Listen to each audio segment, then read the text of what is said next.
I'm going to talk about practical ways to reduce exposure. These are personal steps. Obviously, we need policy as our first to truly fix stuff.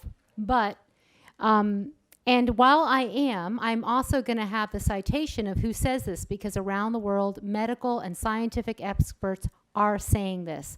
So over 20 governments don't say, if you are worried, keep the phone away from your head. They say, keep the phone away from your head, and using speakerhead, keep the phone away from your brain is one way to do that.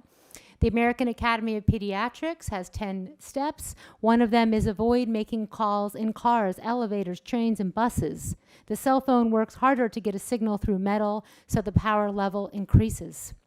So turn off your devices, all wireless devices in a car, including wearables as well. Some people are getting it turned off in their vehicles when they purchase them.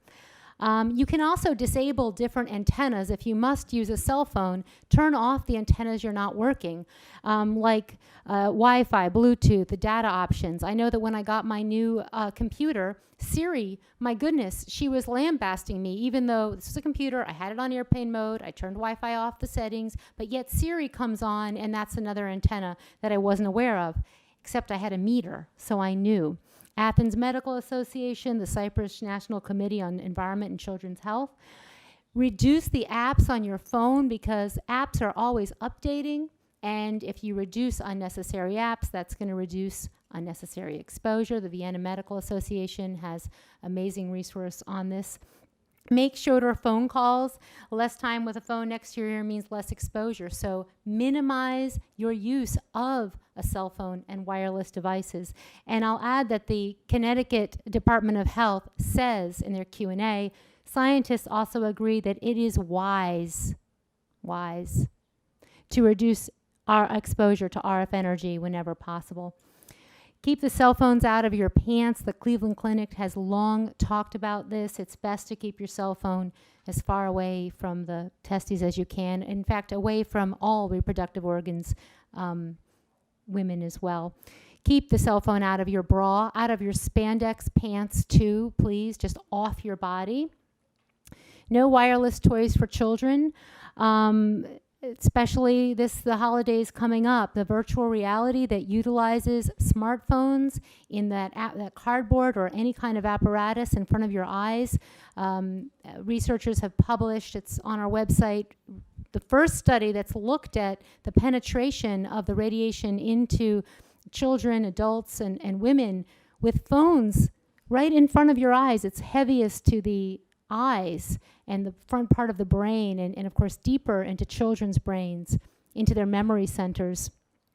American Academy of Pediatrics has this recommendation I mentioned before. If you plan to watch a movie on your device, download it first and then switch to airplane mode in order to not to stream, because streaming is a lot of radiation, it's a lot of data, especially if you're in an area of low service. The Council of Europe in their resolution 1815 recommended for children in general, and particularly in schools and classrooms, give preference to wired internet connections and strictly regulate the use of mobile phones by school children on school premises. An Environmental Health Trust has lists of schools and governments that are reducing radiation in the classroom, banning Wi-Fi, as well as a page on schools that are banning phones, both entire governments like France, and I know Australia's looking at this, New Zealand's looking at this, and individual schools in the United States as well. And what the State of Maryland Council on Environmental Health Protection recommends, which is if a new classroom is to be built, network cables can be added at the same time, providing wired network access. This is really important as we move forward, because a lot of people say, well, I can't, it's going to cost a lot to put it in. We can't do this. But there's a lot of new schools being built, I know in Maryland, and they can be done with wired connections. Do not sleep with the phone in your bed or near your head. The California Department of Health and their cell phone advisory talks about this. Make your bedroom a sleep sanctuary. Turn off all electronics. Use a battery-powered alarm clock. If you must use your cell phone as an alarm clock, make sure it's on airplane mode, and do not charge devices near your bed. A lot of people are unaware that that charging is emitting a lot of ELF radiation as well, and of course they're exploding. Charging devices can also explode, so keep them away from your head. Switch to an analog utility meter. Positions for Safe Technology is another great resource, MD Safe Tech. The California Department of Health's recommendations to reduce use when your cell phone goes to higher power. So you want to know, when does my cell phone or any wireless device go to higher power? It's when you're in a condition of low signal, like interior rooms of buildings, in elevators, in basements, in a lot of classrooms in schools. While there's a lot of Wi-Fi, they can't get a cellular connection easily. And the radiation is a lot when you're reaching really far. And of course, in fast-moving cars, because you're picking up each tower to the next one and doing a handshake with each new tower that you pass by. And when you're streaming video or audio. And this is just really so important, which is about protecting employees.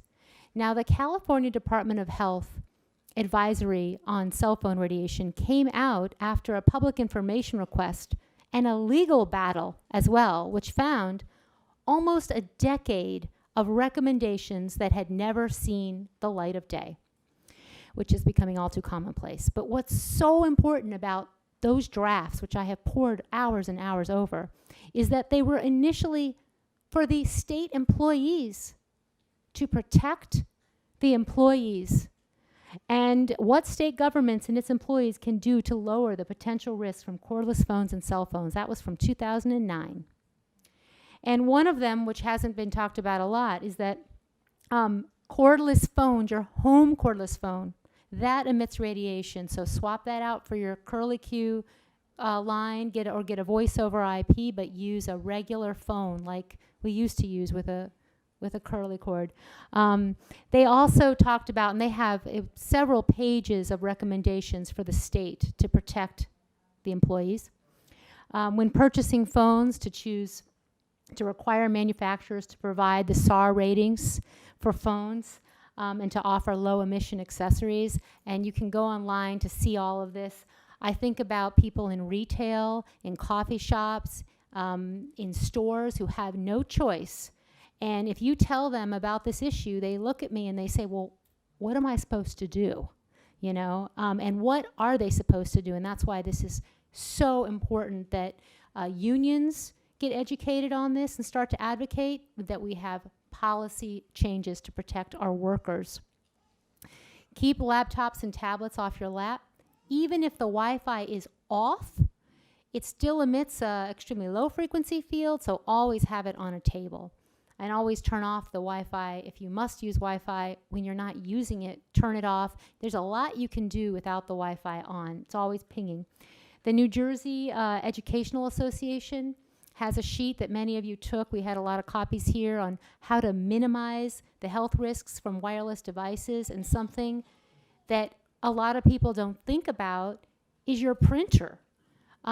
Projectors and boards in schools, but I go to a lot of people's homes. They've hardwired everything, but that printer is just radiating all the time. Even though it's hardwired, it's programmed to always be searching for a signal.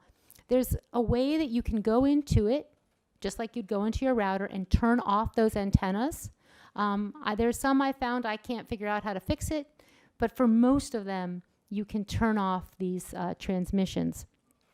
And another thing to remember is using a corded, not cordless, mouse, different accessories, speakers, all of these things, all the accessories we use with our computers, and also remembering, if you've hardwired your computer, to turn Wi-Fi off in the settings as well.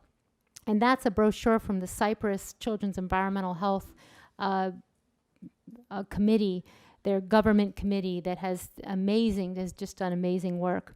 And then I want to leave you with the Baby Safe Project. This is an EPA recognized educational campaign. You can go online to babysafeproject.org, read their recommendations. There is a statement signed by over, I think, 250 now educators, scientists, and medical doctors to reduce exposure to pregnant women who often will take the phone and rest it on their belly to scroll through the internet, or they're on bed rest and they have the laptops on their, on the baby. They are unaware that they are exposing the developing baby to this radiation, and their skulls, of course, are not even as well formed. I mean, there's a lot of work on this. And I would add, if you watch the press conference where Dr. Hugh Taylor, who's the chief of obstetrics at Yale, talks about his research that found pregnant mice exposed to cell phone radiation had more hyperactivity, poor memory, and there's actually a lot of science that has looked at impacts on the brain. So, and I thank you very much.